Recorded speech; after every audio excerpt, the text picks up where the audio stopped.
Hey, Oncers, it's that time again. Time for another Once Upon a Time review. If you haven't seen this week's episode, please go watch it on watchabc.com because I'm going to spoil some things and let's just jump into it.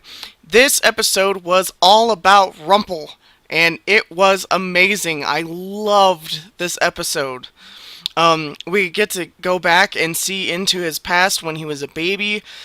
We find out that his mother was not always the Black Fairy, and that it was kind of a gradual transition to such.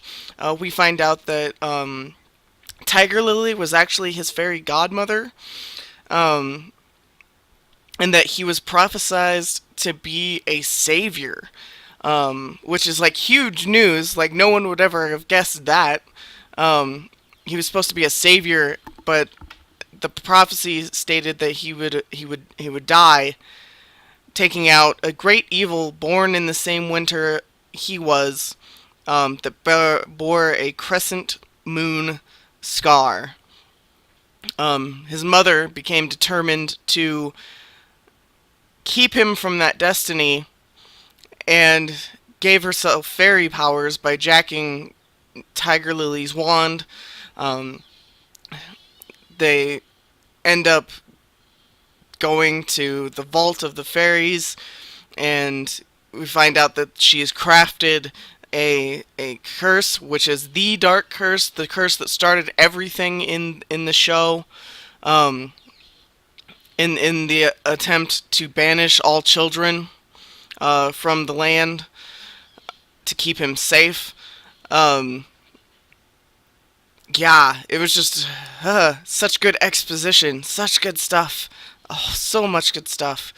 Um,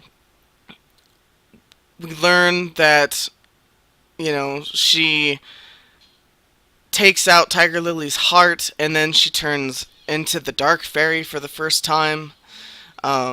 Blue comes and rescues her, of course, but not before she manages to use the Shears of Destiny to clip Rumple from his destiny of being a great hero.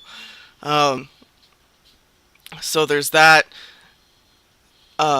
which is a nice parallel between what he almost did to Gideon, and what he had been planning to do to Gideon. So it's like you kind of get an idea of what could have happened to Gideon had Rumple succeeded in using the shears. Um, oh my goodness, but so much good stuff about Rumple. Uh, so I want to talk about the funniest part of the episode, which literally made me laugh out loud so hard that I started to cry. Um, Now that Zelina doesn't have any powers, any magic left, um, Regina was trying to teach her how to drive a stick, and of course, you know, go install, whatever.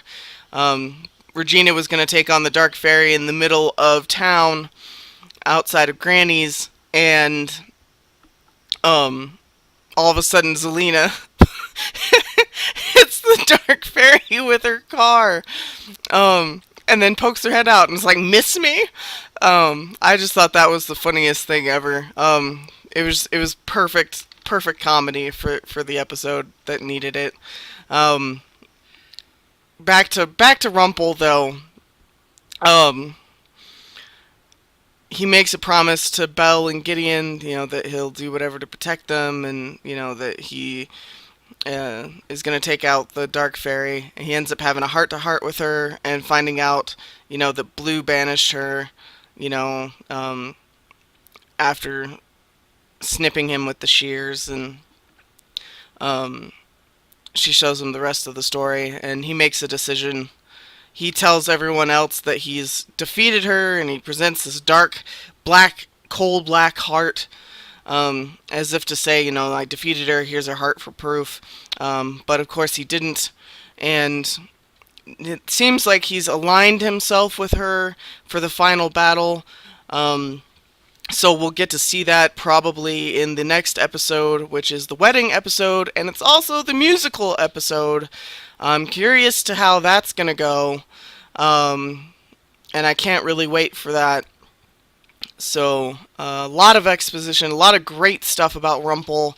I give this episode an A minus, especially for the funny part of Zelina hitting her with a car.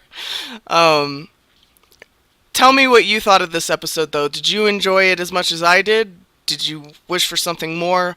What did you think of it? Let me know in the comments down below, because I love talking about my favorite show. As always, if you want to see my Harry Potter and the Cursed Child review, click right here. If you want to see my Harry Potter theory of whether or not Dumbledore fixed Hagrid's wand, click the link right here. And as always, I'll see you next week. Later, oncers.